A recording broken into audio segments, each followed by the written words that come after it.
আসসালামু আলাইকুম, স্বাগতম সবাইকে। আজ রাত 10টায় মুখোমুখি হতে যাচ্ছে ব্রাজিল বনাম সেনেগাল। এই হাই ভোল্টেজ ম্যাচটি ঘিরে দর্শকদের মধ্যে উত্তেজনার পারদ তুঙ্গে। সবার মনেই প্রশ্ন ছিল, সেনেগালের মতো শক্তিশালী দলের বিপক্ষে ব্রাজিল কোচ আজ কোন ফরমেশনে দল সাজান। অবশেষে সেই অপেক্ষার অবসান হয়েছে। ব্রাজিলের অফিসিয়াল স্টার্টিং লাইনআপ ঘোষণা করা হয়েছে এবং কোচ আজ একটি 4-2-3-1 অ্যাটাকিং ফরমেশনে দল সাজিয়েছেন।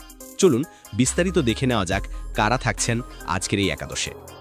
গোলপোস্টের নিচে গোলবারের অতন্দ্র প্রহরী হিসেবে থাকছেন ফেনারবাচের গোলরক্ষক এডারসন। প্রতিরক্ষা ভাগে আজ আমরা 4টি মুখ দেখতে পাচ্ছি। রাইট ব্যাক পজিশনে কিছুটা সারপ্রাইজ দিয়ে থাকছেন এডার মিলিতাও। সেন্ট্রাল ডিফেন্সের হার্ট বা মূল দায়িত্বে জুটি বেঁধেছেন অভিজ্ঞ মার্কিনহোস এবং তার সাথে গ্যাব্রিয়েল। আর লেফট ব্যাক হিসেবে থাকছেন অ্যালেক্সান্দ্রো। সব মিলিয়ে এটি একটি বেশ মজবুত ডিফেন্স লাইন। এবার আসি মাঝমাঠের দখল রাখতে আজ ডাবল পিভট রোলে অর্থাৎ ডিফেন্সিভ মিডফিল্ডার হিসেবে খেলছেন দুজন। দলের ইঞ্জিন রুম সামলানোর দায়িত্বে থাকছেন কাসেমিরো এবং তার সাথে ব্রুনো গিমারেস। প্রতিপক্ষের আক্রমণ নষ্ট করা এবং খেলা বিল্ড আপ করার মূল কাজটি এই দুজনের কাঁধেই থাকবে।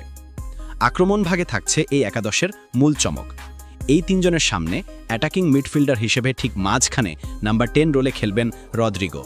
তার ডান দিকে রাইট উইংয়ে খেলবেন ব্রাজিলের নতুন সেন্সেশন তরুণ প্রতিভা এস্তেভাও।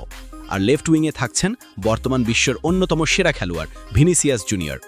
এবং সবার সামনে একমাত্র স্ট্রাইকার বা নাম্বার 9 হিসেবে গোল করার মূল দায়িত্বে থাকছেন ম্যাথিউস কুনহা। সব মিলিয়ে এটি একটি অত্যন্ত ভারসাম্যপূর্ণ এবং আক্রমণাত্মক দল, যেখানে অভিজ্ঞতা এবং তারুণ্যের দারুণ এক মিশ্রণ ঘটিয়েছেন কোচ। এখন শুধু মাঠে খেলা দেখার অপেক্ষা। ব্রাজিলের এই একাদশ নিয়ে আপনার মতামত কি? এই দল নিয়ে কি সেনেগালকে হারানো সম্ভব? অবশ্যই আপনার মূল্যবান মতামত কমেন্ট করে জানান। ভিডিওটি ভালো লাগলে একটি লাইক দিন এবং ফুটবলের এমন সব আপডেট সবার আগে পেতে এসটিএম স্পোর্টস চ্যানেলটি সাবস্ক্রাইব করে আমাদের সাথেই থাকুন। ধন্যবাদ। আল্লাহ হাফেজ।